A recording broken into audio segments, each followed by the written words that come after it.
smo ta teden s to odločitvijo nadzornega sveta dobili na SDH-ju družinsko podjetje, ki upravlja s 13 milijardami državnega premoženja, pri čemer pa ta vlada, kolikor jaz vem, ni prav prijazna načeloma do družinskih podjetij. Razen, če imajo 13 milijard premoženja, ne?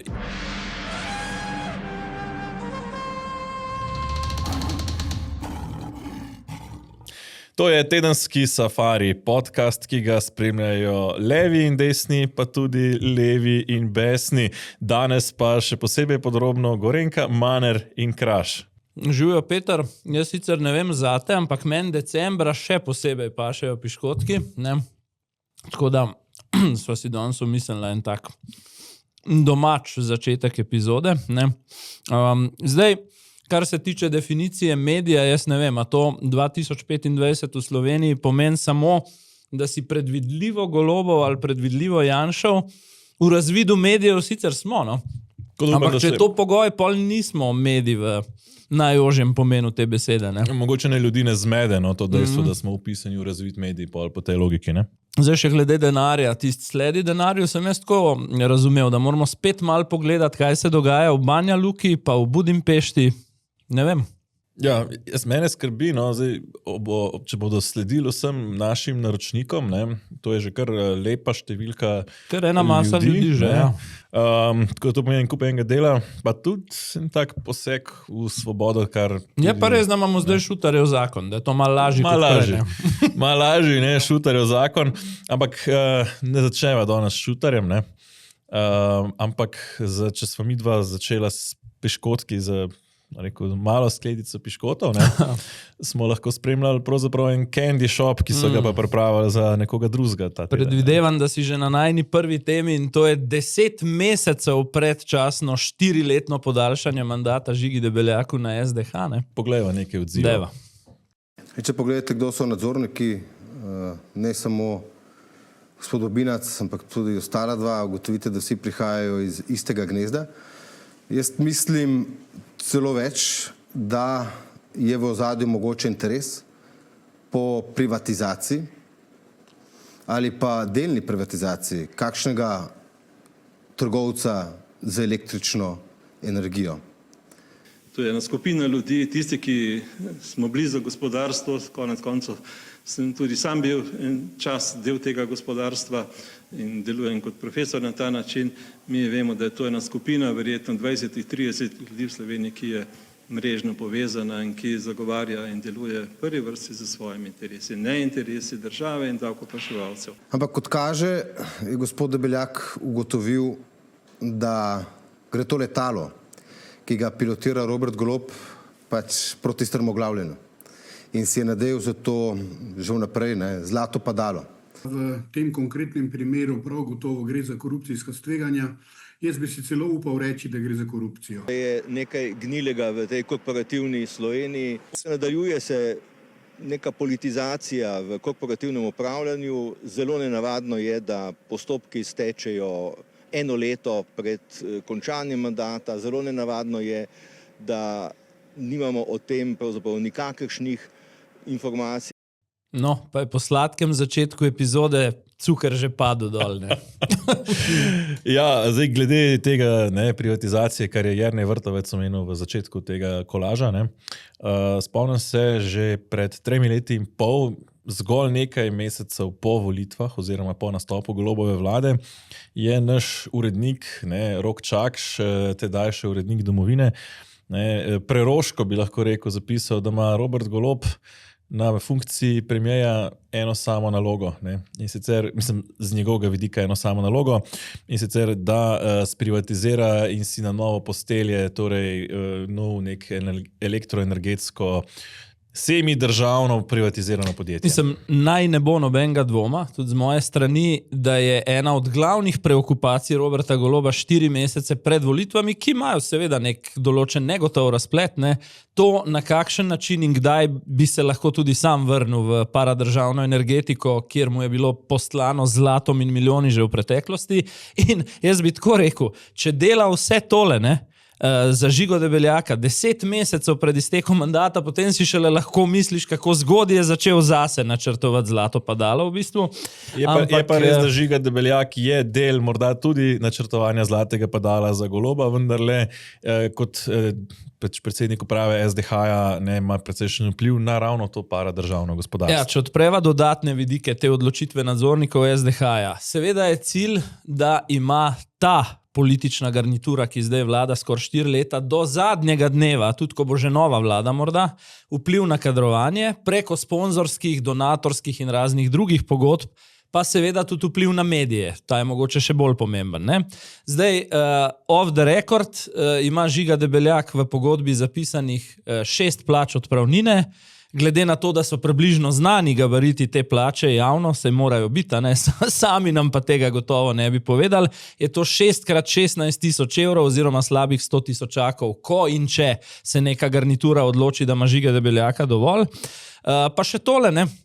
Mislim, da se preveč pozablja, da je Žiga Debeljak najprej bil leta 2022 pogajalec v koalicijskih pogajanjih na strani vladajočega Gibanja Svoboda in nedavno, junija, julija, kadarkoli je že ta spektakel bil, tudi eden od svatov na poroki predsednika vlade. Ne? In zdaj, če to seštejemo, smo ta teden s to odločitvijo nadzornega sveta dobili na SDH-ju družinsko podjetje, ki upravlja s 13 milijardami državnega premoženja, pri čemer pa ta vlada, kolikor jaz vem, ni prav prijazna načeloma do družinskih podjetij. Razen, če imajo 13 milijard premoženja, ne? In če so recimo temu v državni lasti, jaz bi dodal morda še to za tiste z malo manj zgodovinskega spomina, da je Žiga Debeljak prav tisti direktor, ki je nasledil na čelu Mercatorja Zorana Jankovića. Tako da vse ostane v familiji, bi lahko rekel. Žiga Debeljak definitivno ni nek neodvisen ali pa neutralen tukaj kader, ampak izrazito preverjen kader, torej ravno tega svobodinega miljeja. Se to je tisto, kar je rekel Tajnikar. 20 do 30 ljudi, ki se nam svalkajo leta in leta in leta po tej paradržavni mreži. Pa je zanimivo, da se med seboj ne marajo preveč. Ne? Ja, se tolerirajo zelo tako, reda radi, nujno zlo. Svoboda nam je tudi med drugim prodajala depolitizacijo celega niza državnih podsistemov. Toliko o depolitizaciji. Žiga Debeljak je klasičen primer depolitizacije recimo nekih institucij. Ne? Če grem pa na najbolj humoren vidik te odpravnine recimo ali pa podaljšanja mandata za 4 leta, lovska utemeljitev. Ena od nadzornic je napisala, da med drugim Žiga Debeljak zasluži to izkazano zaupanje tudi zaradi izrazite skrbi za transparentnost poslovanja. Ne? Zdaj spet, ali sem jaz neki zelo velik prespal v življenju ali pa posebej zadnja 4 leta, ampak Žiga Debeljak, razen ko je po funkciji sem in tja, zelo redko se to itak zgodi, moral pred poslance državnega zbora, ga sicer niti enkrat ni bilo samo iniciativno pred kamere in ko so ga novinarji lovili ob robu sej državnega zbora, je pred mediji izrazito bežal. Ne? Ko pa pošleš pisno vprašanje, da še to dodam na SDH, pa vedno dobiš enak odgovor, poslovna tajnost. Tako da, kje je ta transparentnost, se jaz res sprašujem. Pa še ena velika ironija, ob tem, da so poskrbeli, da ima Žiga Debeljak 10 mesecev naprej nov mandat. Ima SDH ta hip 3 od 5 nadzornikov, pri čemer enega, ki je odletel že 1,5 leta, niso uspeli zamenjati z novim, tega zadnjega, ki manjka pa zadnje 3 mesece. Ne? Ja, ravno to sem hotel reči, da sicer zelo, zelo natančno skrbimo, da ne bi slučajno se zgodila kakšna luknja v vodenju, zato že 1 leto naprej zagotovimo nov mandat, nadzornike pa ravno, da so še sklepčni, če še en nadzornik odpade, niti nadzorni svet ne bo več sklepčen, pa že tako govorimo o 13 milijardah premoženja, nad katerimi imajo nadzor 3 posamezniki, eden od tega je bil Debeljakov šef že v Gorenju, ki so ga seveda tudi pustili ne v najboljšem stanju, tako da se mi zdi, da to je res, bom rekel, en tak, pa če dodam še en vidik, kako je res vse skupaj povezano, koga je zaposlil pred kratkim, mislim, pred nekaj meseci, Žiga Debeljak, Damirja Črnčeca, ki zdaj v imenu torej SDH-ja bdi nad državnimi milijardami, ki bodo šle v obrambni holding, tako da spet tukaj tukaj imamo ogromne tokove denarja, ne, eno je obrambni holding, drugo so medijski vpliv na medije z oglaševanjem, ne, in tretje je kadrovanje v državnih podjetjih. To je pa pravzaprav tisto, kjer se politika dejansko najbolj umazano izvaja v Sloveniji. Ne. Preden gremo naprej, bi dodal samo še koalicijski vidik. Matjaž Han je tudi te dni, ne, vsaj po skrbni dolžnosti gospodarskega ministra malo pojamral, bi jaz temu rekel, ne, pa nič resnega naredil ali pa udaril po mizi, tako kot bi gospodarski minister lahko. Ampak predvsem pa, ko vam naslednjič Robert Golob in Levica, kdorkoli, Luka Mesec recimo, rečejo zlobni kapital, ne pridi prav 7 milijard dobička, ne, imejte prosim v mislih, da je to ta ista kompozicija, ki skrbi, da se nasledstvo vleče v naslednji mandat, ko gre za 13 milijard. Tako da, ne, njihovo lepilo je pač denar. Ne? Tako da, ko naslednjič rečejo, ok, o dobičku, imejte to v mislih. No? Ja, in jaz bom dodal samo še to, pa mislim, da še šla do te teme še enkrat v tej epizodi. Kar se tiče Matjaža Hana, ne, spet bom rekel, govori zelo pametno, zelo lepe stvari, ampak kaj, ko hkrati tudi sedi v vladi in naredi prav nič, ne? Ampak predlagam, da zdaj pogledava, s čim pa smo bili bombardirani ta teden posebej aktivno, ne? Stanovalci domov za starejše od danes plačujejo le nastanitev in prehrano, same oskrbe pa ne več. Vse pravice iz dolgotrajne oskrbe v veljavi, januarske položnice za domove starejših naj bi bile nižje. Stanovalci domov za starejše, ki so dali soglasje za vključitev v sistem dolgotrajne oskrbe, naj bi po novem plačevali od 200 do 800 evrov manj. Januarske položnice za nastanitev in prehrano v domovih starejših bodo nižje. Veljati je namreč začela pravica do dolgotrajne oskrbe v institucijah. Danes je dejansko prvi dan, ko v domovih prične veljati dolgotrajna oskrba in kot ste rekli, ne, to pomeni, da to je tisti prvi mesec, ko je oskrba plačana iz zavarovanja za dolgotrajno oskrbo. Skratka, zbudili smo se v čudoviti veseli december, bil je ponedeljek, pisalo se je leto 2025, ne? In ko je povprečen državljan v ponedeljek, bodi si v avtu recimo prižgal novice na radio ali potem zvečer na kavču prižgal TV sprejemnik, je dobil, glede na tole, kar sva pokazala, občutek, da se pred njegovimi očmi dogaja, da se zgodovina dobesedno piše na novo, ne? Po vsaj na papirju brezplačnem javnem zdravstvu, po mogoče malo bolj de facto brezplačnem javnem šolstvu, zdaj dobivamo še brezplačne javne domove, ne? Oziroma, če ne pretiravam v tolikšni meri za potrebe karikature, v najslabšem primeru se s ponedeljkom 1. decembra prepolovijo položnice vsem, ki imajo svoje svojce v domovih za ostarele. Ja, kar se spet sliši zelo lepo, ne? Lahko bi rekli, v zakon je marsikaj enostavno napisati, ne? Kar je pa največja ironija, ne, je pa to, da so pravzaprav ravno oni, ne, torej Ministrstvo za solidarno prihodnost, ne, tisti, ki pravzaprav so cokla, da se to dejansko v praksi še ne dogaja. Ne, da imamo sicer uzakonjeno zdaj pač po vseh rokih celotno dolgotrajno oskrbo, ki je spet zamujala in ne, tako dalje. Pri čemer pobirajo ne, davek oziroma prispevek oziroma kakorkoli to želimo definirati že od julija. Koristi ga pa iz teh sredstev še ta trenutek praktično nihče, ker skoraj vse storitve dolgotrajne oskrbe, ki na papirju naj bi bile, 6 ali 7 jih je po zakonu. Se ne izvajajo, ali se izvajajo enako, oziroma na enak način, kot so se izvajale že prej. Predvsem pa skoraj nobena od njih še ni financirana iz tega prispevka, ki ga vsi že plačujemo. Plačujejo recimo oskrbo na domu še vedno občine in ljudje. Ne, glede stanovalcev v domovih za starejše pa informacijski sistem še vedno ne deluje. No in saj to ta stvar, ne? Ko je država ugotovila proti koncu leta, ko je bilo to pač si treba priznati, ne? Si je oprala roke ob crknenem informacijskem sistemu in preložila vse to administrativno delo v decembrskem času, to je najkrajši mesec v letu, ob vseh dopustih, praznikih in tako naprej. Najkrajši in administrativno najbolj zahtevan, ker je treba zaključiti vse obračune, vse račune za letošnje leto. Da bodo v domovih, med katerimi so številni v rdečih številkah, s kadrovsko stisko, da ne omenjam še kakšnih drugih težav, kot nori decembra, z vso možno improvizacijo, študentskim delom in ne vem, nadurami, ne, hiteli izpolnjevati Excelove tabele, zato da bi bila dejansko vsaj večina stanovalcev do 31.12. v sistemu, zdaj po mojih neuradnih informacijah, ki so pa od zelo zanesljivega vira, so trenutno, ko mi dva tole snemava, na približno 30% tega oblikovanja, se jim reče, osebnih načrtov za stanovalce, ki so pogoj za prijavo v sistem dolgotrajne oskrbe. Do konca decembra pa po čist realnih projekcijah pridejo na 70 do 75%.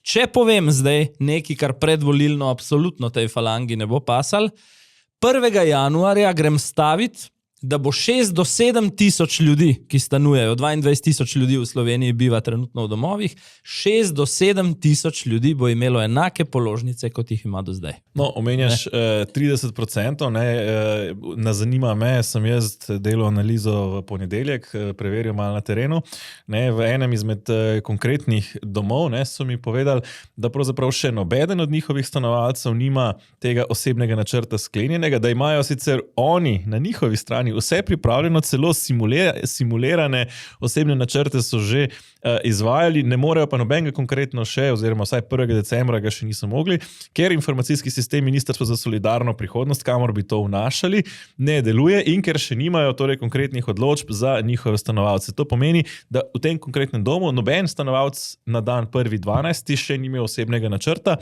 Kdaj in koliko jih bodo pa imeli, je pa, bom rekel, odvisno, kdaj bodo gospodje končno vzpostavili informacijski sistem in koliko na dur bodo pa žrtvovalne žene v teh domovih za starejše oddelale sredi priprave na praznik.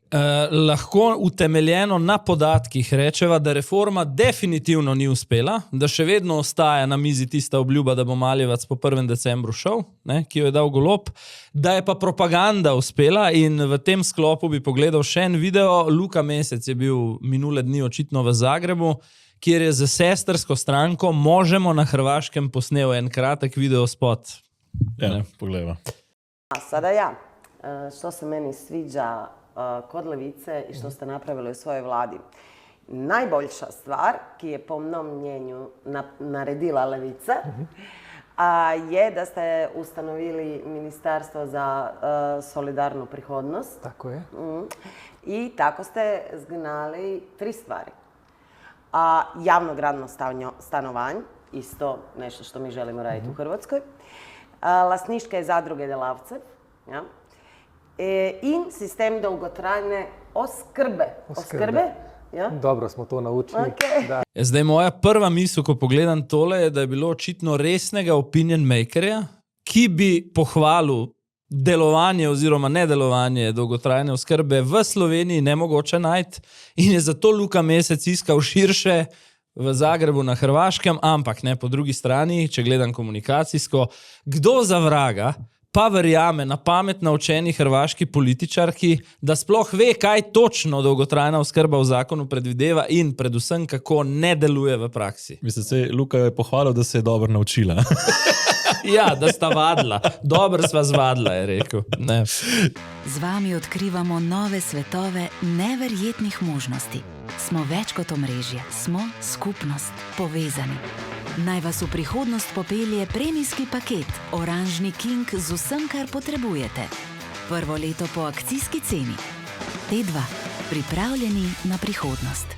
Safari Special bo tokrat naslovljen z resnica o dolgotrajni oskrbi, razkrijeva tam še kar nekaj neuradnih informacij, ki jih Ministrstvo za solidarno prihodnost prikriva in za katere upajo, da bodo prišle ven te številke in ta neprijetna dejstva šele ko bodo volitve mimo, ampak zato sva pa tu midva. Tako da v soboto zjutraj se gledamo z naročniki in podporniki, kar lepa množica jih je, ampak ne se bat, tudi tisti, ki to še niso, lahko to postanejo in mislim, da tista grožnja Janše, da jih bo sledil, ni tako nevarna, da se ne bi upal iz tega vidika priključiti našim naročnikom in podpornikom. In zdaj, ko si spet omenil sledenje, dajva še kaj povedati z nekaj tedenskim zamikom o Šutarjevem zakonu. Zdaj, ena stvar, ki sem jo jaz opazil, zapleti z to formulo, da se bagatelne tatvine do 500 evrov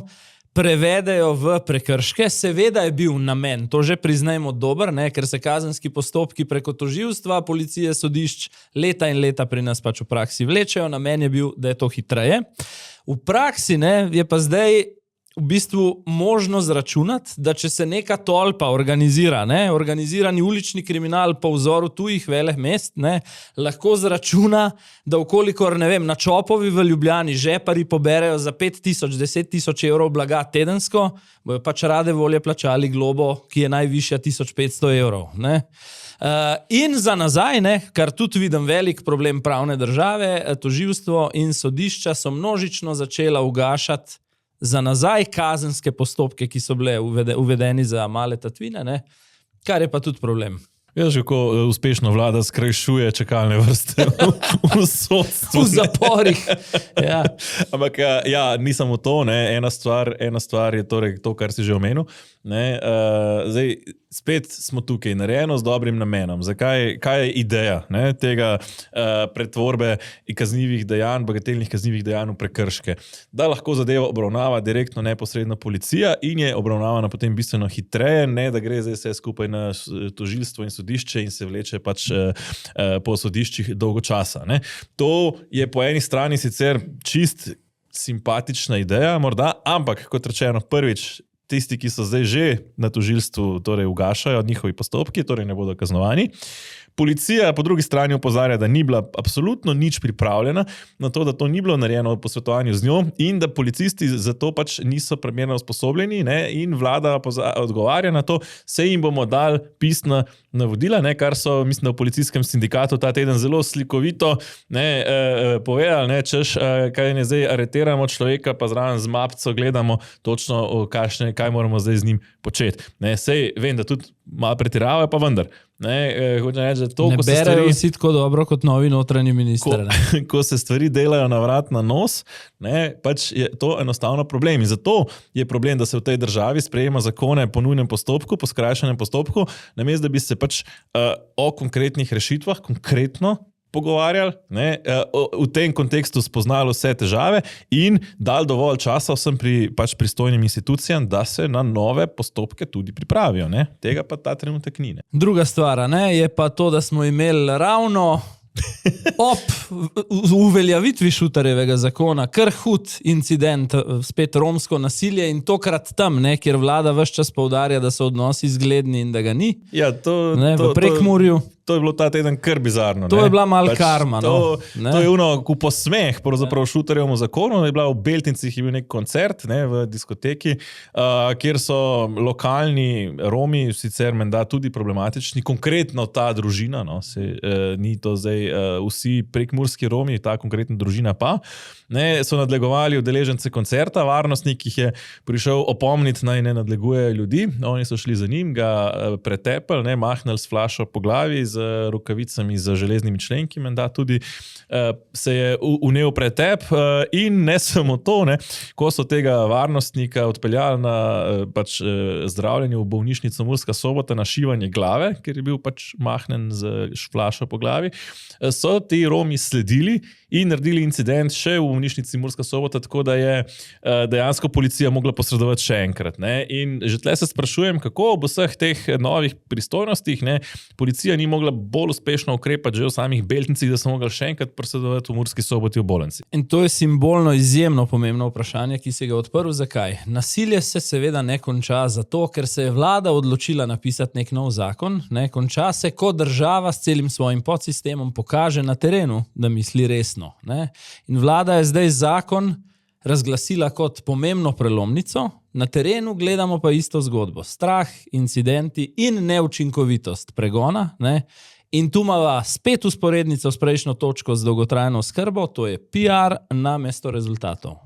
Ja, pričemer je ta PR, če še se tle navežem na ta teden, zdaj po enem mesecu dobrem od smrti Aleša Šutarja oziroma od teh začetnih ukrepov, je policija v Novem mestu predstavila svoje rezultate svojega velikega dela, torej te poostrenega nadzora. Zdaj so, mislim, da del Novega mesta, tam okrog šolskega centra pa avtobusne postaje razglasili kot to varovano območje, ne, in predstavili so, da so pač urgirali v nekaj tatvinah, v nekem ropu, ne, in v nekem pretepu, ali kako že v gostilni v Semiču, če se prav spomnim tega poročila, ki ga je policija ta teden dala. Ja, skratka, strašno, v enem mesecu so naredili strašno veliko. Bila je potrebna drama, enomesečni politični reality show, ne, zato da dobiš na koncu policijsko poročilo, ki, pač iskreno, tisti, ki smo dolgo v novinarstvu,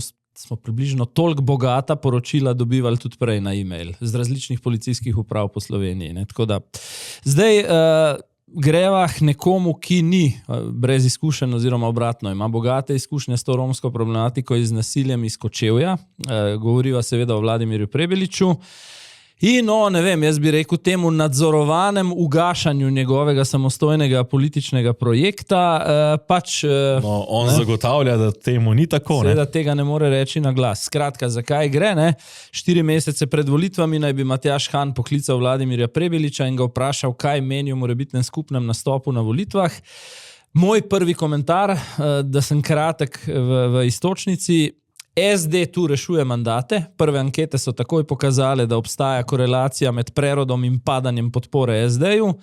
Prebilič pa po mojem prepričanju rešuje politično kariero. Potem, ko je spoznal, da v Ljubljani establishment ni žegnal njegove pozicije številka 1 za mandatarja, ne, je verjetno presodil, da pomeni ostati v Bruslju, hkrati tudi izogniti se scenariju, teoretičnemu, pa ne toliko nemogočemu, da si na koncu samo eden od ministrov nove Golobove administracije. Ja, ob tem bi, preden pogledava izjave, dodal še to, da, če se spomniš, je ravno Prebilič se pred časom Hanu ponujal za SD-jevega mandatarja za prihodnje volitve. Pa še ena zanimiv skok v zgodovino, ne tako dolgo nazaj, je bil Han tisti prvi, ki je takoj ob ideji, da prihaja Prebilič na politično tržišče, rekel, avtoceste mu pa jaz ne bom postavil. No, poglejmo, kaj povedo ta teden. Gospod Han me je poklical in seveda, kot to veleva temeljna kultura, sem se temu klicu tudi odzval. Dobila so se na kavi, pogovorila so se o nekaterih programskih izhodiščih, ampak to je bilo tudi vse. Nekdo mora poklicati, da se pogovori začnejo. Mi smo seveda eni tistih, ki verjamemo, da se s pogovori in pa tudi potencialnimi sodelovanji lahko tvori naslednja vlada. Zaradi tega, ker meni se zdi, da je v bistvu to nekako odgovorna poteza. In tukaj sta dva odgovorna predsednika, ker si dejansko želimo ustvariti neko vlado, ki bo trdna vlada, ki bo normalna vlada in ki bo lahko naslavljala vse probleme, ki prihajajo. In ravno to je težava. Nekatere vlade so bile narejene zato, da so bile proti nekomu. Mi si želimo narediti vlado, ki bo dejansko vsebinska, levosredinska in ki bo lahko dejansko naslavljala veliko težav, ki prihajajo. Mi si želimo, da bi nastopili samostojno, da bi nastopili zelo jasno, ker smo to tudi prišli in da zato tudi prevzamemo odgovornost. Globoko sem prepričan, da je prav, da enkrat volivke in volivci pridemo na volišča in ne volimo vedno proti nekomu, ampak za nekoga. No, to je bilo zelo očitno že na prvi pogled iz teh izjav, kako je SD v tej zgodbi bistveno bolj robusten v komuniciranju teh njihovih internih pogovorov. Jasno, tukaj je v bistveno bolj nehvaležni poziciji Vladimir Prebilič, ki težko pove svojim sodelavcem, da nekaj v narekovajih ugaša, še preden se je dobro aktiviralo, ne? Spoznal pa je, po mojem prepričanju, da je Robert Golob premočan v medijih, ima preveč kapitalskih vzvodov ta hip in posledično tudi tisti levi establishment, ki Roberta Goloba komaj prenaša, s stisnjenimi zobmi, ga še vedno tolerira. Prepričan sem, da okolikor do povezovanja pride na koncu Vladimir Prebilič niti za poslanca ne bo kandidiral, ker... Oziroma bo kandidiral v kakšnem takem kraju, kjer ne bo posebej nevarno, da bi bil izvoljen. Da pa ta zunanja fasada, ko govori, da je vse v nekem začetnem tipanju in da nič resnega ni na tem, odpada, pa meni kaže nekaj dejstev. Ni ga bilo pri Novomeški, to sem nekajkrat omenil v tragediji, pa bi lahko morda celo med vsemi povedal, največ kot nekdanji župan. Povsem je izpustil, ne samo v smislu kampanje, ampak tudi komunikacijsko referendum, nedavni o pomoči pri končanju življenja. To sta, kakorkoli obrneš, dva najbolj eminentna politična dogodka te politične jeseni, pa ga ni bilo nikjer. Tretje, kar mi je zelo veliko dalo po Freudu, ker je nekako prišlo mimo grede v pisni izjavi za javnost iz preroda, ne, pa je njihov signal, da v soboto o tem povezovanju govorijo organi stranke. Ne? Se pravi, če že nekaj debata na organih stranke, to potem zori že nekaj časa in ni tako novo, kot je želel povedati Vladimir. Ja, jaz mislim, da se Vladimir Prebilič počasi spoznava, da ni Borut Pahor. Ne, mislim, da je Borut Pahor do zdaj edini evropski poslanec, ki je iz Bruslja uspešno lahko vodil svojo stranko. Ne.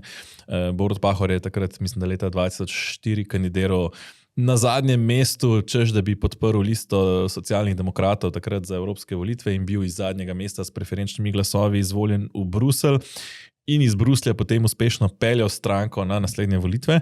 To je, mislim, da bolj ali manj edini primer. Ne. Matej Tonin se je nekako opekel v Bruslju, Tanja Fajon se je nekako opekla v Bruslju, ko je poskušala voditi stranko iz Bruslja, ne, in ne nazadnje Vladimir Prebilič spoznava, da iz Bruslja pravzaprav ni tako enostavno voditi stranko na slovenske parlamentarne volitve, še več. Ne.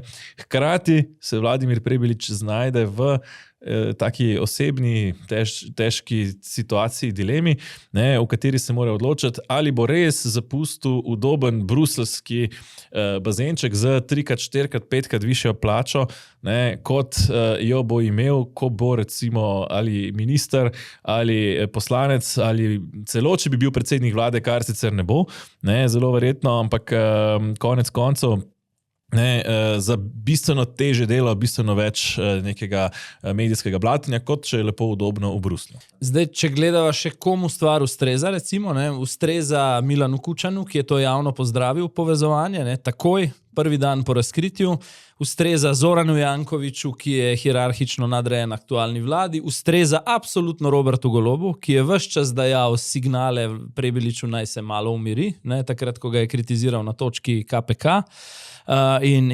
integritete, ustreza definitivno stranki SD, ne, ki ima enega konkurenta z zelo podobnimi vrednotami manj. Bi pa rekel, ne, da ustreza tudi desno-sredinskemu polu. Zakaj? Ker sem prepričan, da trenutnih, govorim malo na pamet, 6% SD-ja plus 4% Prebiliča, na skupni listi ni nujno 10%, lahko jih je 6,5, 7, 7,5. Torej, lahko se matematično levo-sredinski bazen zaradi tega povezovanja celo krči. Ne? Jaz imam tukaj malenkost drugačen pogled. Jaz mislim, da Robertu Golobu ne ustreza tako zelo, ne, kot ti ocenjuješ. Zakaj?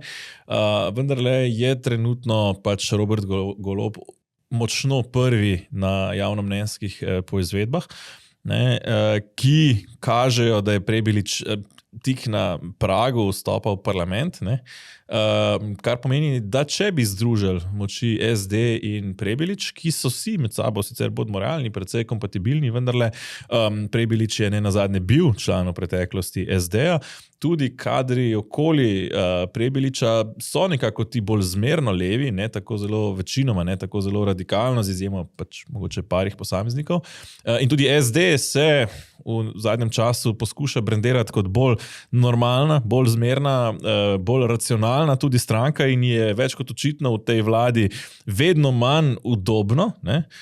In v tem kontekstu se mi zdi, da bi oni celo med sabo lahko našli sinergije, kar bi omogočilo in Prebiliču in SD-ju, da se nekako častno pomaknejo skupaj višje, ne, in morda celo predstavljajo neko tisto, bom rekel, bolj konkurenco Robertu Golobu, kot če je Robert Golob daleč prvi in potem več drobiškov vzadej globoko za njim. Ne. Vidim samo eno šibkost v tvoji tezi in to je problem kredibilnosti. Vladimir Prebilič je namreč nastopil pred ustanovitvijo stranke in takoj po njej, ne, kot izjemno oster kritik in aktualne vlade in Roberta Goloba osebno.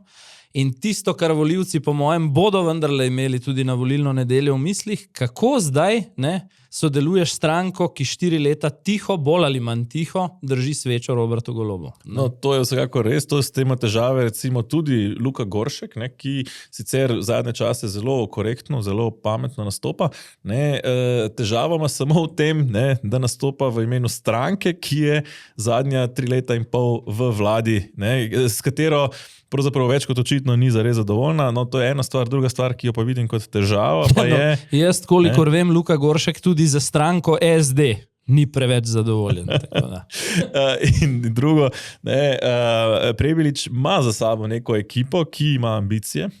Zdaj, problem tega združevanja ne samo na levi, tudi potencialno na desni, do česar še prideva, je ravno to, da ko se združujejo stvari, pomeni, da se za iste funkcije grebe precej različnih ljudi. Zdaj bova šla anketam, to je ena Še prej bi sam pokazal mogoče še en klip, Velja. Kjer mi je zanimivo, SD se vsaj retorično odmika od torej te vladne pozicije, in kar smo prvič videli pravzaprav v SD-ju, torej tudi eksplicitni govor o pogovarjanju čez sredino. Poglejva še mogoče ta klip. Ne samo, da se bomo mogli pogovarjati Socialni demokrati in stranka Prerod. Mi mislim, da nekje po marcu, ko bodo volitve končane, se bodo mogli najpomembnejši in nekako najvplivnejši politični akterji usediti dol za skupno mizo, tudi čez pol se pogovarjati za skupne rešitve, ker še enkrat, sem že v tem studiu danes enkrat povedal, problemi, ki prihajajo, so resni in niso več oddaljeni. Kateri so ti resni problemi, ki niso več oddaljeni in ki po vašem mnenju terjajo po volitvah, da se morda pogleda tudi na nasprotni pol pri oblikovanju vlade? Energetska in prehranska varnost sta na primer taki, kjer se ta problema ne delita na levo in desno. Evropske države že danes delajo strategijo, naprimer glede pitne vode, glede prehranske oskrbe, ker vidimo, da se cene dvigujejo po celotni Evropi. Mi tukaj zaostajamo, ampak zaostajamo zaradi tega, ker se politični kolektiv v tej državi že zadnje desetletje v bistvu bori en proti drugemu. In če je Španija 10 let nazaj, naprimer, delala strategijo o svoji pitni vodi, kako bo zadrževala vode, kako bo napajala kmetijstva, da bo svoje, naprimer, poljedelščine, odkoder mi tudi kupujemo, prodajala drugim državam, se mi o tem nismo pogovarjali. Nas bo dejansko v naslednjem letu že zelo resno tudi energetska kriza udarila, nas je že v bistvu in ne bomo mogli konstantno nekako sanirati z nekimi interventnimi zakoni tega. So vprašanja, ki so pomembnejša od tega, ali sta pola razdeljena oziroma da sta pola razdeljena in po volitvah bomo mogli najti skupne strateške točke. Ne pravim, da bomo šli v veliko koalicijo, da je nekdo zdaj to narobe razumel, ampak bomo mogli sodelovati konstantno za skupno mizo, iskati skupne rešitve in mislim, da je tokrat pa res končno čas, da se to zgodi. Ja, meni je tukaj recimo zanimiv ravno ta pravzaprav Goršek kot eden bolj propulzivnih politikov SD-ja, celo recimo bi rekel eden bolj pametnih v tem kontekstu, a pa vsaj spretnih v nastopu. Edino, kar mi je tukaj, zelo mi je dobro slišati po dolgem času tudi nekoga iz leve, da govori o pogovorih preko pola.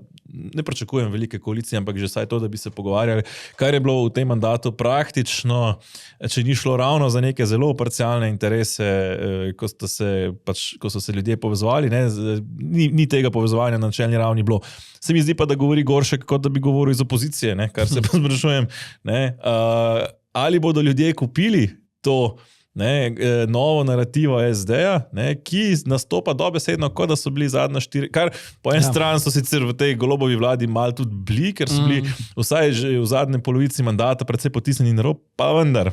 Kaj še delajo v tej vladi, če želijo napadati volitve iz pozicije opozicije? Jaz tukaj dodam samo to, da če pogledaš politike, kot so Logar, Vrtovec, Goršek, je to zdaj v krajšem času ena prenova, v resnici neka pomladitev. Goršek je sicer podpredsednik, pa vendarle. Na vodilne položaje več strank prihajajo mladi kadri, ki tudi ta zgodovinski razkol slovenskega naroda gledajo manj usodno, drugače, z mislijo predvsem na prihodne rodove. In ob tem se nekateri, ki radi otrpnejo ob pogledu na polno mizo piškotov, tresejo. Bi rekel, da celo upravičeno, ker Emšo ni na njihovi strani.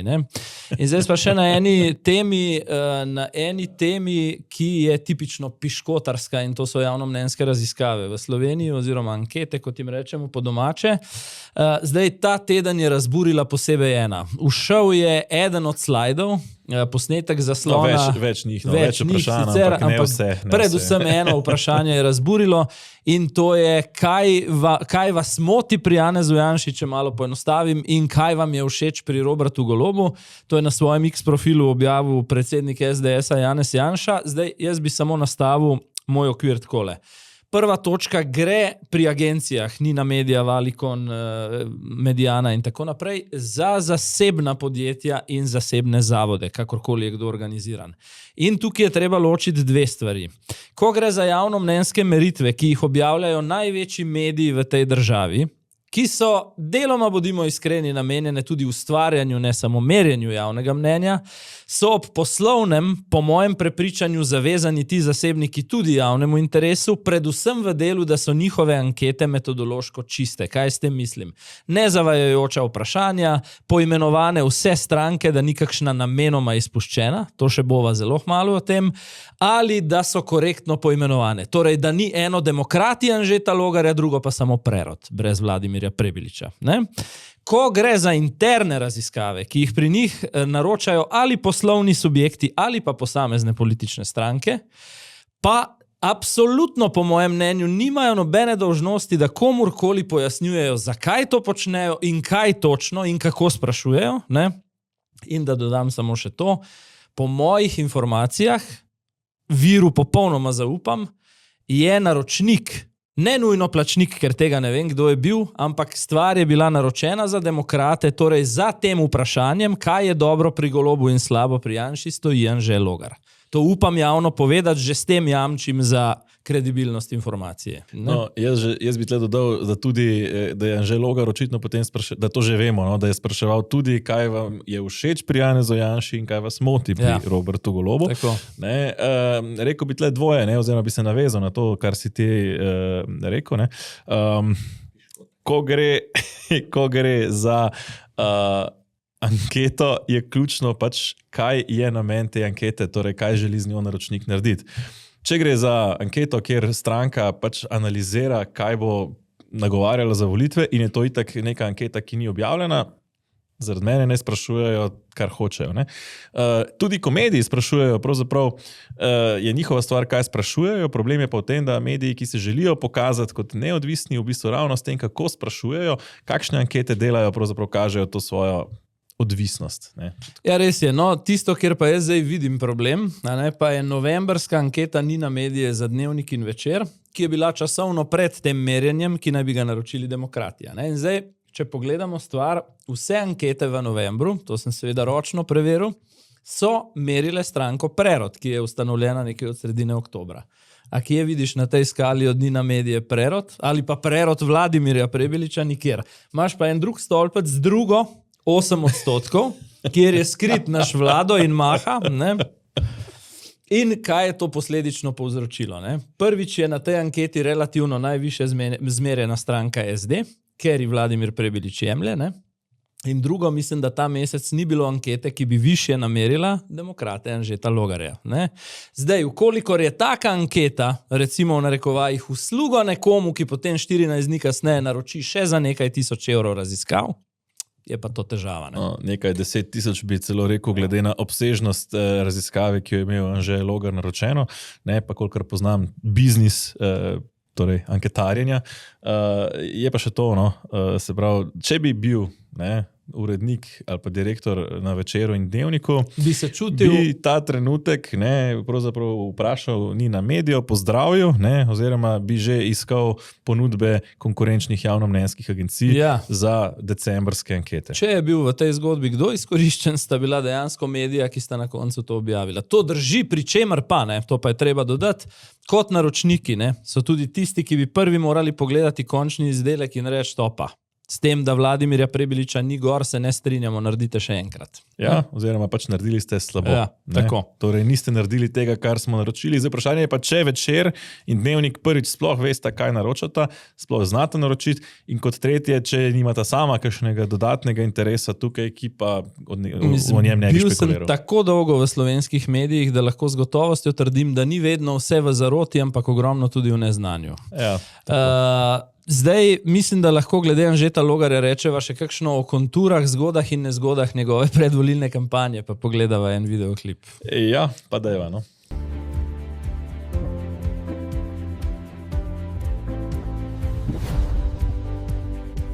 Zdaj, pozornost ti plakati Logarjevi, ne, in tudi ta AI, umetno inteligenčno ustvarjeni video, seveda pritegnejo. Ok, ne.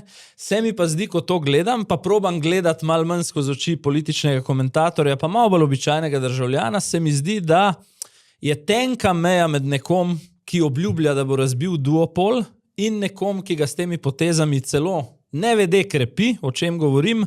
Meni na nezavedni ravni daje ta posnetek lahko tudi občutek, da Logarja sploh ne bi bilo, če ne bi bilo Janše in Goloba, in vsaj pri Janši to tudi dosti dobesedno drži, ne.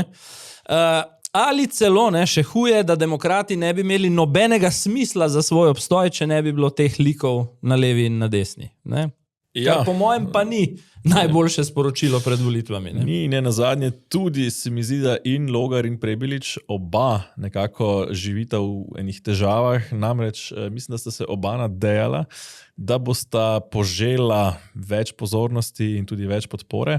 Ta trenutek se mi zdi, da sta oba nekoliko razočarana, oziroma oba živita še v nekem prepričanju, da se lahko zadeva še obrne. Mislim, da do neke mere se, bosta pa morala začeti bistveno drugače delati in pokazati nekoliko več karizme. Ne? Recimo ta teden smo gledali nastop, ko sta se pri Slaku soočila Jernej Vrtovec in Anže Logar. Ramo na ramo, v bistvu dva, lahko rečemo neposredna konkurenta za podoben segment volivcev. Ne? Ja, mislim, da si lahko pogledava zdaj dva izseka, ne? Ki sta tukaj po svoje zanimiva, ne? Pa jih pol pokomentirava. Ne? Ampak si predstavljam sodelovanje pa političnih strank, ki prisegajo na razvoj te države, tako družbeni, v kontekstu politične kulture, kot na drugi strani preboj v smislu ekonomije, gospodarstva. Ampak še na pomembnosti, ne? Če smo imeli v tej državi pred 10-15 leti neke ključne cilje, vstop Slovenije v EU, v NATO, v evroobmočje, v Schengen, zdaj politika v Sloveniji teh ciljev zaradi tega razrednega ideološkega boja nima več. In naša odgovornost, mlajše generacije politikov, je absolutno ta, da lahko tukaj pa tudi čez pol, političen pol, dobimo sinergije in poiščemo, kaj so tiste ključne točke, ki definirajo nas danes, jutri, zaradi naših otrok, naših vnukov in naslednjih generacij. Kajti ta trenutek se zdi slovenski politični prostor, in to je dejstvo, pod vlado leve koalicije, popolnoma zgubljen in ne vemo, kam gremo, kam plujemo. Torej, potrebujemo tudi katarzo, ki je tista osnova, ki nas bo definirala v prihodnosti zaradi naslednjih generacij. Če se navežem samo na hitro na Jerneja Vrtovca, ne, pravzaprav se mi zdi, kot da je Anžetu Logarju nekako vzel in povezovanje in tisto barvo, ne, torej hkrati se je profiliral kot konzervativec, kot desničar, ampak hkrati tisti, ki je pripravljen sodelovati, ne. Jaz bi rekel tako, ne, da mi izpade ta pogovor, ko ga pogledaš v celoti, pa tisto, kar si pač zapomniš na koncu, je to, ne, da Logar ima ideje in ima koncepte, potem Vrtovec je že v fazi ukrepov. Ne. Logar konceptualno govori o gradnji mostov, sodelovanju, povezovanju, Vrtovec vmes sklepa pisma o nameri z SLS-om s fokusom. Ne. Zdaj, je pa tukaj seveda tvegano, ne. Tukaj bi dodal, da je končna realizacija tega, kar Vrtovec napoveduje, te konsolidacije enega dela desne sredine, odvisna tudi od kredibilnosti na drugi strani, od teh partnerjev, s katerimi sedi za pogajalsko mizo, in tukaj zgodba še ni povsem brez tveganj. Ne, jaz mislim, da ima Vrtovec še precej težav, ne, lahko pri tem, vendarle ima pred sabo stranko, ki je nekoliko rizična, bolj kot fokus, tukaj mislim SLS, kjer je še vedno kar precej nekih teh frakcijskih bojev, interesnih bojev, ne, ki bodo pač želeli čim več iztržiti iz te kampanje, in potem vprašanje tudi, kako bo kampanja torej iskreno potekala. Mislim, da tukaj se pravim, na eni strani v SLS-u precej interesa, ne pa čisto še pri vseh, in mislim, da bo tukaj ključno predvsem, kako se bo tukaj SLS zapeljal, in je to za Vrtovca precejšnje tveganje. Ne? Ampak predlagam, da si pogledamo mogoče še Logarjevo izjavo, ne, v tej isti oddaji. Ja, mi gremo seveda sami na naslednje volitve. Zdaj, če ste spremljali naš programski kongres, ste lahko tam začutili energijo, program, ki je del 10-mesečnega srečevanja z najrazličnejšimi sogovorniki. In tudi ekipa, ste lahko videli, da v bistvu imajo demokrati najboljšo ekipo, mlajšo generacijo strokovnjakov, ki so na svojih področjih uspeli in so pripravljeni svoje ime zastaviti za reformo Slovenije v smeri uspešne države. Logar je na programski konferenci predstavil nekaj vidnih imen, ne? Recimo Masten, Avbal. Torej za nekaj področji zagotovo lahko rečemo, da ima kredibilne kadre, kredibilne kandidate. Po drugi strani pa vendarle ni tako močan, kot se morda kaže. Tudi tukaj se mi zdi, da mu še manjka, da bi bilo zelo dobro, če bi uspel do volitev dobiti še kakšnega težko kategornika v tem kontekstu, ne nujno političnega, ampak ali da bi nakazal neke nove povezave s civilno družbo, morda tudi on priključil kakšno manjšo pobudo, stranko in tako naprej. Ima pa še eno stvar, no, to pa mu je treba priznati, veščino javnega nastopanja, v katerem je dober in je to pokazal v predsedniški kampanji 2022. Zato jaz trdim, da kakršnokoli to izhodišče, recimo konec januarja, začetek februarja, bo skozi soočenja po vsej verjetnosti nekaj pridobil. Ne? To pa zelo verjetno, ne? Zdaj, ko sva pri tem trojčku, ki si ga omenil, NSI, SLS, Fokus, ne moreva mimo enega dogodka ta teden v simbolno v bistvu prostorih gospodarske zbornice, v teh prostorih Golobovih zakletih sovražnikov, ne? Programska konferenca NSI-ja, kjer je seveda glavna stvar bila ekonomski program, pa ukrepi, ne? Ampak ena od osrednjih stvari pa tudi dejstvo, da se je za prisotnost odločil šef NLB-ja, Blaž Brodnjak, v kar so se nekateri mediji posebej vtaknili. Mogoče bi najbolj odmevno izjavo, ki jo je podal, pogledala. In kar se v zadnjih 2 letih, 3 letih dogaja, in kar pa mene osebno, pa ne kot bančnika, pa neoliberalnega kapitalista, pa ne vem, čeravno sem predstavnik kmetov in socialne delavke, kar me pa res prizadene, so pa da javna označevanja in šikaniranja. Dragi lastniki, dragi direktori, mi je zelo žal za vas. To se bo zgodilo. Tak način komunikacije na ravni centralnega komiteja Komunistične partije iskreno. Ja, temu ni kaj dodati, ne? Na to sama opozarjava v številnih najnih epizodah, da pač Levica in Gibanje Svoboda v duetu v bistvu nagovarjata cel kup ljudi, ne, med njimi tudi povsem običajnih obrtnikov, kot razredne sovražnike in kot kapitaliste, ki kopičijo nek zelo vešči kapital na rezervo in ga tlačijo v štumf, o čemer pa tudi še bova. Ne. Tako v naslednji temi. Hotel sem reči samo še to, ne, napad na Brodnjaka, opazil sem predvsem Reporter, da se je vtaknil v njegovo prisotnost.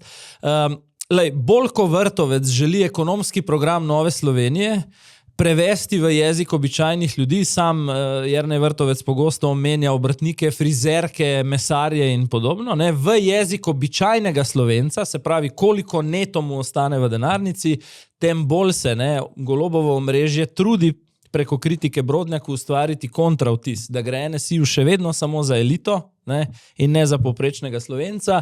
Zanimiv highlight je še poročilo 24 ur o tem dogodku, kjer je bil pa izpostavljen en drug vidik, da SDS ni bila vabljena na programsko konferenco.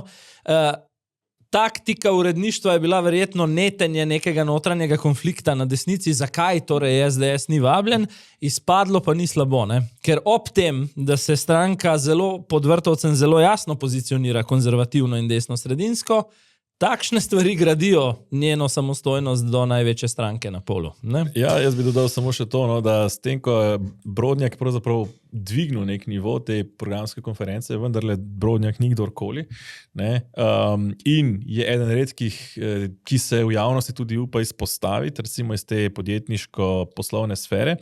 Dodal bi še to, da je morda ravno on Levici najbolj v želodcu. Zakaj?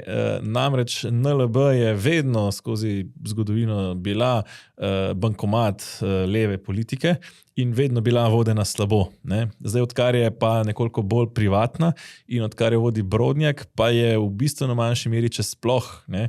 Mislim, da praktično ni več zaznati tega, da bi bila bankomat leve politike in nenadoma je kar naenkrat uspešna, postaja najmočnejša banka na celotnem Balkanu. Pa še v želodcu Robertu Golobu osebno zaradi neke njune predvolilne zamere iz leta 2022, torej govorimo o Brodnjaku in Golobu, ampak to je že zgodba za kakšno drugo epizodo kdaj. Je pa res tudi NLB, ukinja del gotovinskega poslovanja v svojih poslovalnicah, tako da v tem kontekstu pa je zanimiva naša naslednja tema. Vpis gotovine v ustavo ta teden je dejansko prišlo do konca te zgodbe, torej gotovina je zdaj upisana, oziroma pravica do plačevanja z gotovino je upisana v slovensko ustavo. Bom to temo izrazito osebno pokomentiral. Jaz sem v družbi ljudi, ki me dobro in dolgo poznajo, znan kot nekdo, ki je vedno s kartico. Obstaja čist praktičen razlog za to, ugotovil sem skozi leta, pač to ugotoviš kot uporabnik, da vsakič, ko operiraš z gotovino, na koncu po nekaj transakcijah pristaneš z eno hrpo kovancev, ki potem bodi si moraš nositi zaradi tega v roki ali v žepu neko preveč očitno odebeljeno denarnico in me to strašno moti. Po drugi strani moram tudi priznati, da sem se nekajkrat v življenju znašel v relativno neprijetni situaciji, ko sem šel suvereno proti pultu z telefonom ali pa s kartico in sem dobil odgovor, gospod, žal nimamo postterminala, da sem potem mogel krožiti tam in iskati bankomat v paniki. Tako da mešani občutki, ampak bom rekel pa tako, z vidika nekega dolžnega nezaupanja v sistem, bodi si, informacijski sistem, ki pade dol, elektrooskrbo kot v Španiji takrat in tako, se mi zdi pa zapis v ustavo pomemben znak. Jaz mislim, da polna nogavica ali pa žimnica ali pa to še vedno Slovencu veliko pomeni in je to okej z tega vidika. Jaz sicer nisem navdušen nad polnimi žimnicami denarja, oziroma da bi... Poznam še par načinov shranjevanja, sam ne bi tatovom dajal kakšnih idej, kje naj pogledajo. Se pravi, da bi življenjske prihranke hranil v gotovini, se mi ne zdi pametno. Se mi zdi pa zelo pametno imeti neko manjšo, neko zmerno zalogo gotovine, nekako pri sebi iz večjih razlogov. Prvi razlog, če pride do nekega nujnega stanja, pade sistem, bančni se sesuje, ni več elektrike, tako kot je bil električni mrk v Španiji in verjetno ni bil zadnji, si mislim, pa če pogledamo situacijo v Ukrajini, bog ne daj. V tem primeru je vedno fajn imeti malo gotovine, tudi v primerih, ko res pač kakšen subjekt še tega nima. Jaz sem izkušnjo osebno, hmalu po začetku vojne v Ukrajini, na češki bencinski črpalki, ko sem suvereno pripeljal na črpalko, ker črpalka pa res ni nekaj, kar bi rabo gotovino, natankam in potem je bila moja kartica zavrnjena. Obe, ki sem jih imel s sabo. Kasneje sem ugotovil potem po poizvedovanju banke, da je verjetno šlo za blokado takrat tistih ruskih sankcij, ker pač sem imel račun pri nekdanji ruski banki, ki sicer takrat že pol leta ni bila več ruska, pa vendar. Očitno tega še niso posodobili.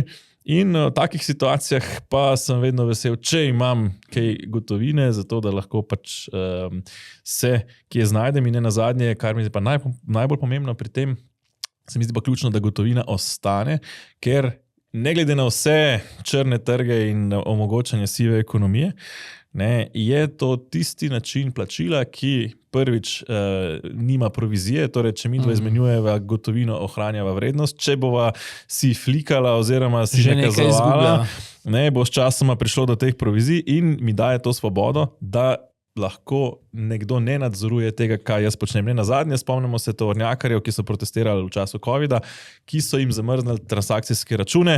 Če, bog ne daj, nekoč neki vladi poročanje Safarija ne bo všeč, se ne bi rad znajdel v situaciji, ko bo neka oblast rekla, ti pa ta račun pa zdaj zamrznemo. Oziroma, če se to zgodi, da imam vsaj malo gotovine, da lahko pridem še kam. Potem boš Blaža Brodnjaka prosil za pomoč. Hecam se.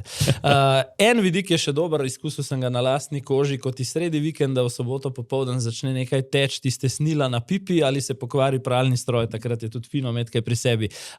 Da je gotovina, nekaj gotovine pri sebi fino imeti, pa je po koncu politične kariere ugotovil tudi Borut Pahor, ki je seveda zdaj zasebnik, na kratko, preden točno razloživa, kaj je tako zelo razburilo. Ne? Po koncu drugega predsedniškega mandata, po koncu ene izjemno uspešne in dolge politične kariere, si je Pahor kot zasebnik uspešno poiskal 3 stebre dohodka, govorništvo, trži ga ena od uglednih mednarodnih agencij, svetovanje preko zasebnega inštituta in tudi, med drugim, zdaj smo pri tem, monetizacija aktivnosti na družbenih omrežjih. Zdaj, postal je tip v pižami zadnje dni, ne?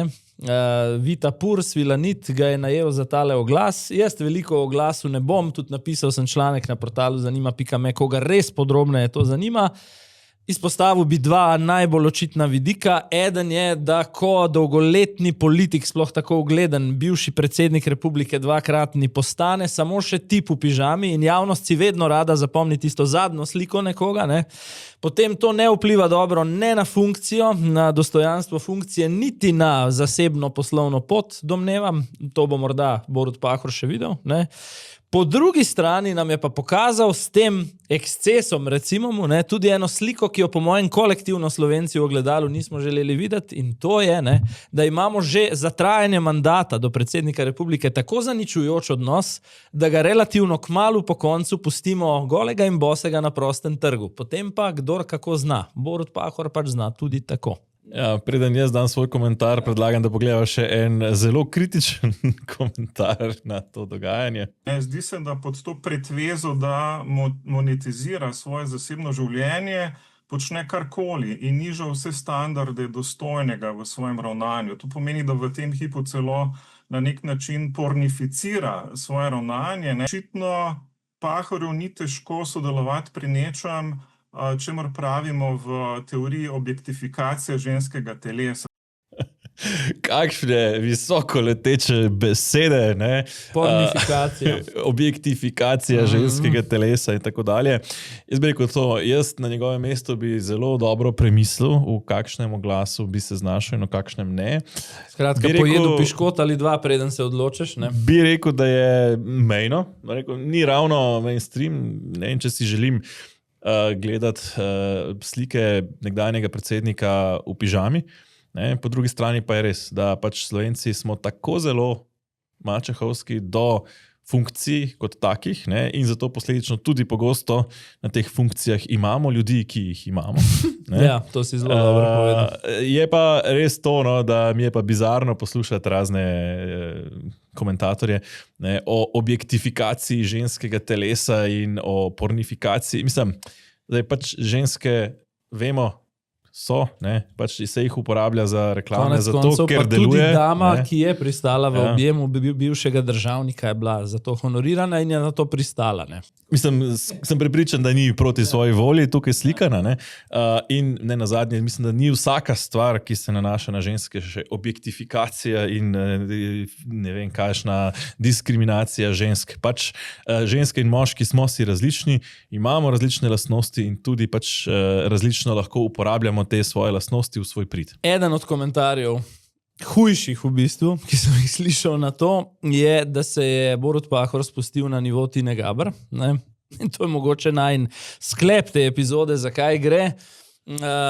Tržni inšpektori, ne, so šli v akcijo preverjati, kako točno, kakšna so ozadja financiranja vplivnežev v Sloveniji, opravili očitno neki terenskih obiskov, ne, zahtevali določeno dokumentacijo in glej ga no zlomka, ne, Tina Gaber je dobila v svoj nabiralnik nekaj protestnih pisem svojih prijateljev, kolegov, sodelavcev v bistvu, ker se giblje v teh krogih, ne, ki so rekli, zakaj te inšpektorje tvoj mož pošilja k nam. Ne. Odgovor je pa bil, tam ste SD pa Levico, pa se zmenite z njimi. No. Se to je v bistvu slika tega mandata, a ni? Ja, jaz bi rekel samo to, ne, da če se je Borut Pahor spustil na nivo Tine Gaber, nam to več pove o Tini Gaber kot o Borutu ja, Pahorju. Samo po sebi. Ker je Borut Pahor že več let bivši predsednik, torej formalno gledano, razen te splošne, torej častnega naziva, ne, bivši predsednik, nima v državi nobene funkcije formalne več. Tina Gaber pa je prva dama te države. Tako da, in daleč od tega, da je ta reklama recimo na nivoju tega, kar sicer počne Tina Gaber. No, to je še precej nivojev nižje. Tako da, Tina Gaber je politično zelo zvito, našla razloge, zakaj SD in Levica. Levica zato, ker je sprejela medijski zakon, ki daje inšpektorjem ta pooblastila. Han oziroma njegovo ministrstvo za gospodarstvo pa zgolj po inerciji zato, ker tržni inšpektorat deluje pod okriljem ministrstva. In tukaj bi rekel samo še dvoje. To je očitno po eni strani zahvala SD-ju in Matjažu Hanu za držanje sveče 4 leta v tej gnili koaliciji. In po drugi strani, kdor je to znal videti med vrsticami, dokaz, da sta Gibanje Svoboda s Tino Gaber in Levica, pa na drugi strani Golob in Mesec, seveda, dva povsem različna svetova, ki nimajo kaj početi v resnici v skupni koaliciji in edino lepilo niso vrednote, ampak so moč, denar, vpliv in oblast. Ja, pri čemer bi dodal še to, da nič od tega se brez ne samo kimanja, ampak absolutnega vodenja dogajanja strani Gibanja Svobode, ki je povsem dominantno v tej koaliciji, ne bi zgodilo. Tako da, Tina, če iščeš odgovornost v SD-ju, se jim lahko zahvališ, da ima ta, kot mu pravijo, tvoj mož službo premijeja tudi leta 2025. Ja, SD pa bi rekel, ne se še enkrat zamisli, kako se pusti znova. Ja, Tako, konec epizode, seveda greva na Safari Special, ki bo v soboto zjutraj objavljen za naše naročnike in podpornike na portalu zanima.me. Kot smo obljubili, tokrat dolgotrajna oskrba oziroma resnica o dolgotrajni oskrbi. Razkrivamo ozadja, ki jih še niste slišali, tako da ne zamudite, se vidimo najprej v soboto, potem pa znova že prihodnji teden. Lep pozdrav. Nasvidenje.